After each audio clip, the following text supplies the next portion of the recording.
Assalamualaikum warahmatullahi wabarakatuh. Pada video kali ini saya akan membahas tentang pemeriksaan rangsang meninggal.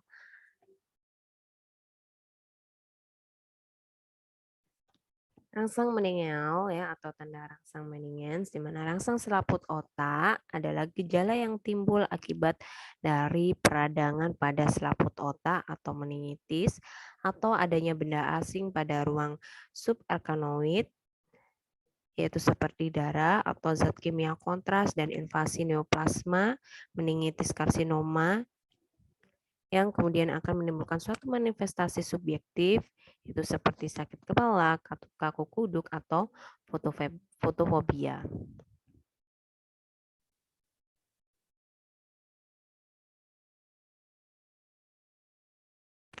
Prinsip dalam pemeriksaan tanda rangsang meninggal di mana bertujuan untuk memberikan tekanan pada meningen dan radik saraf atau nerve root spinous ya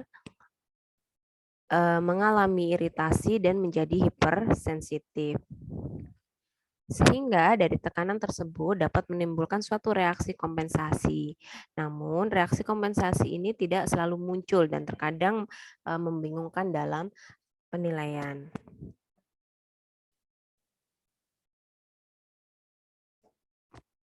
Yang perlu diperhatikan adalah timbulnya gejala yang disebut meningismus, yaitu pada pemeriksaan fisik terdapat rangsangan selaput otak, tetapi tidak ada proses patologis di daerah selaput otak tersebut, melainkan di luar kranium, misalnya mastoiditis.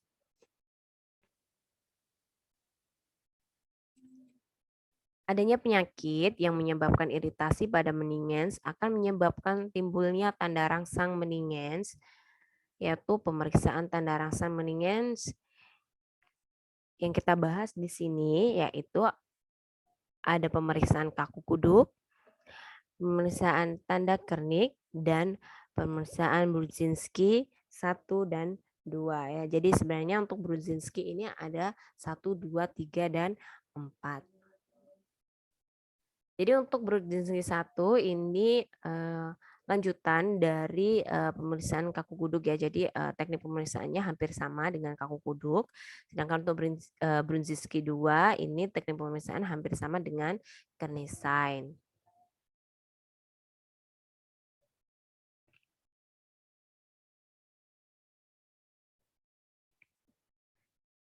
Ini untuk pemeriksaan kaku kuduk ya. Jadi pada gambaran meningismus ya atau kaku kuduk ya di mana ini bisa terjadi akibat refleks spasme otot-otot paravertebral.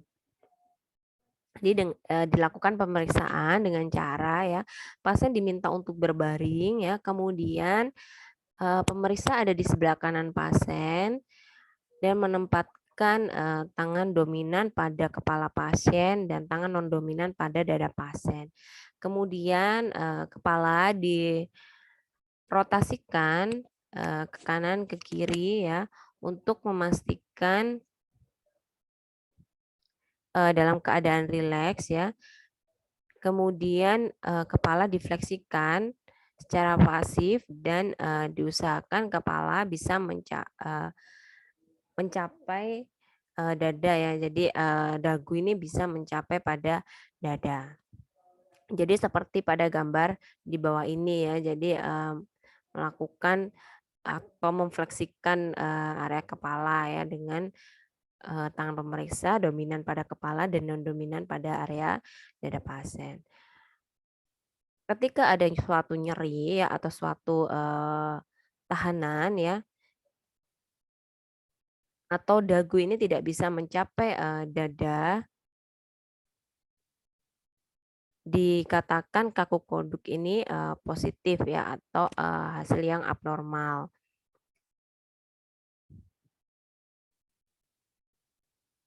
Kemudian ketika bisa mencapai dada ya atau kepala juga bisa dirotasikan, maka merupakan hasilnya kaku kuduknya negatif ya atau normal.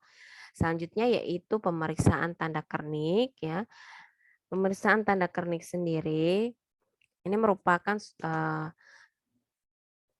tanda kernik itu merupakan suatu gejala yang terjadi pada pasien yang menderita meningitis ya atau perdarahan subarachnoid ya,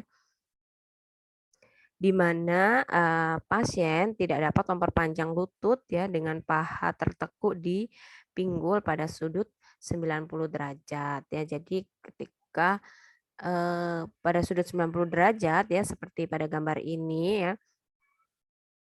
pasien tidak bisa memperpanjang area lutut ya. Tanda ini ditemukan oleh seorang ahli saraf Rusia ya, Vladimir Mikhailovich Kernik ya, sehingga diberi nama tanda Kernik itu tadi, yaitu dilakukan pemeriksaan pada pasien meningitis dan menemukan sinyal ya atau respon pasien yang tidak bisa memperpanjang lutut ini pada pasien meningitis. Tanda kernik ini terjadi ya karena selama meningitis atau meningitis meradang, yaitu membran yang menutupi sistem saraf pusat yang mengelilingi otak dan susum tulang belakang ini akan menyebabkan otot leher menjadi kaku ya, dan juga gejala yang lainnya yaitu fotofobia dan sakit kepala. Jadi dalam melakukan pemeriksaannya yaitu pasien diminta berbaring ya, terlentang, kemudian pemeriksa dari sebelah kanan pasien lakukan fleksi pada salah satu paha pasien ya seperti pada gambar ini. Kemudian fleksi ini pada persendian panggul sampai membuat sudut 90 derajat ya. Jadi ini 90 derajat, ini 90 derajat ya.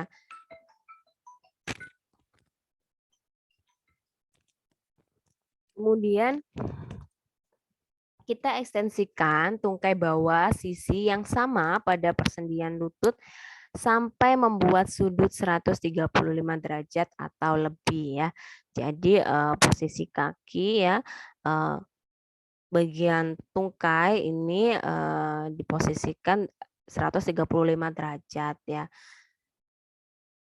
Kemudian kita lakukan pada hal yang sama baik di sisi kanan dan juga sisi kiri.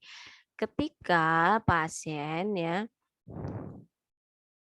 tidak dapat mencapai sudut 135 derajat ya atau ada rasa nyeri ya ketika tungkai dipanjangkan, maka merupakan tanda kerniknya positif. Sedangkan apabila ekstensi lutut ini bisa mencapai 135 derajat, maka tanda kerniknya negatif.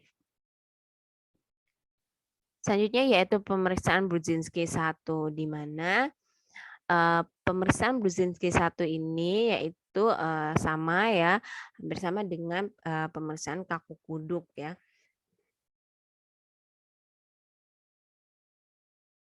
Di mana untuk pemeriksaan Brudzinski 1 ya ini untuk menilai tanda leher itu tadi ya, yaitu dengan cara pasien berbaring terlentang, kemudian tangan non dominan pemeriksa ada di bagian kepala pasien dan tangan dominan ya berada di bagian dada. Kemudian dilakukan gerakan fleksi pada kepala pasien dengan cepat ya.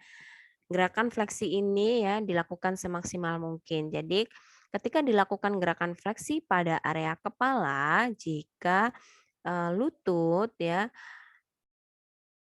akan timbul suatu gerakan involunter ya. Jadi lututnya ini akan fleksi ya, pada kedua tunggainya ini akan fleksi, maka di sini disebut tanda Brudzinski-nya positif ya.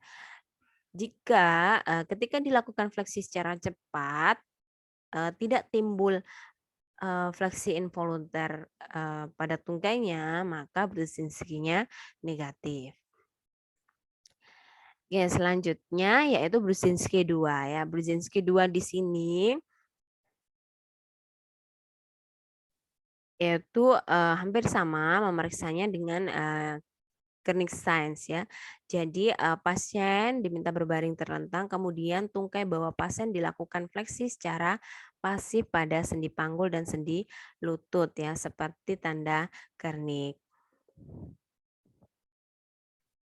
Interpretasinya yaitu tanda Brudzinski 2 dikatakan positif jika sewaktu dilakukan gerakan ya, dilakukan fleksi, maka satu sisi dilakukan gerakan fleksi, maka sisi satunya di sini akan mengalami gerakan involunter ya. Jadi tungkai yang kontralateral ini dia akan ikut fleksi juga. Jadi seperti pada gambar ini. Jadi kalau normal seperti pada gambar ini, meskipun difleksikan, sisi yang tidak difleksikan akan tetap lurus ya.